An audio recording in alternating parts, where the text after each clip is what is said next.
ধরেন মনে করেন আপনার জীবন থেকে আপনার খুব গুরুত্বপূর্ণ জিনিস একটা হারাই গেছে, ওটা নিয়ে এত চিন্তা করার দরকার নাই। ওইটা আপনার মালিক আপনার থেকে নিয়ে নিয়েছে, তার থেকে উত্তম জিনিস আল্লাহ আপনাকে দিবে।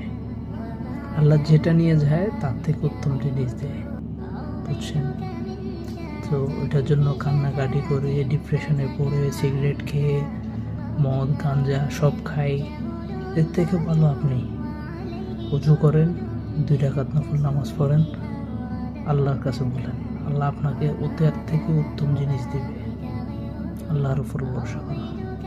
আল্লাহর সাথে যদি আপনি সম্পর্ক করতে পারেন না, তাহলে দুনিয়ার আপনার আর কিছুই লাগবে না, দুনিয়ার সকল শান্তি আপনি পেয়ে যাবেন।